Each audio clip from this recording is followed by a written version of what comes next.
Wow na wow, nakakakilig naman ito. Kumpirmado, Janine Gutierrez at Jericho Rosales magkasama nga sa Hong Kong.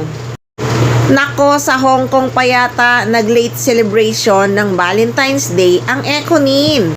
Hindi talaga kami kasi sure nung isang araw kung magkasama nga ba ang Ekonin papuntang Hong Kong.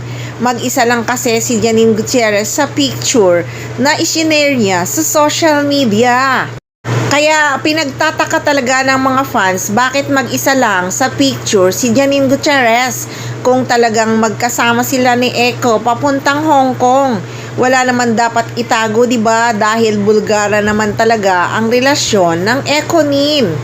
Kahit nga ako sobrang nagtataka kung nasa Hong Kong si Janine Gutierrez, hindi pwedeng hindi kasama si Eko, 'di ba? Pero kumpirmadong magkasama nga ang dalawa sa Hong Kong. May nakakita na mga kababayan doon na Pinay. Hindi lang alam kung sa YMCA or sa Peninsula Hotel nagstay ang Ekonin. Nataranta pa nga ang ibang kababayan doon sa Hong Kong nung nakita nila ang Ekonin na magkasama. Hindi talaga nila expect na nandun si Jericho at si Janine. Nagulat na lang daw talaga sila, hindi nga daw sila nakapagpa-picture. At ang gwapo daw talaga ni Jericho Rosales at ang ganda daw ng actress na si Janine Gutierrez.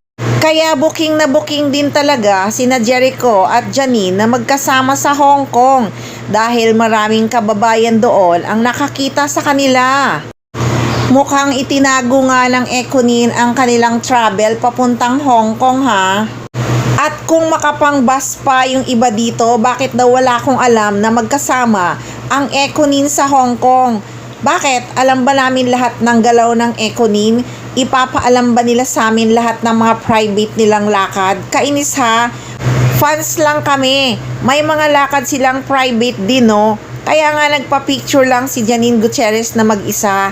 Ayaw din naman niyang pagpiestahan pa ang date nila sa Hong Kong ni Eko. Kung wala namang nakakita, malalaman ba namin na magkasama talaga ang Ekonin doon sa Hong Kong? Ang hula ko nga, baka may sinushoot lang doon si Janine Gutierrez na hindi na kailangang kasama si Eko. May nag-comment pa dito na proven daw na fake news ako. Kasi sinabi ko daw na hindi magkasama ang Ekonin sa Hong Kong, magkasama naman. Si Janine nga itinago or inilihim na magkasama sila ni Eko na papuntang Hong Kong. Kami pa kayang mga fans?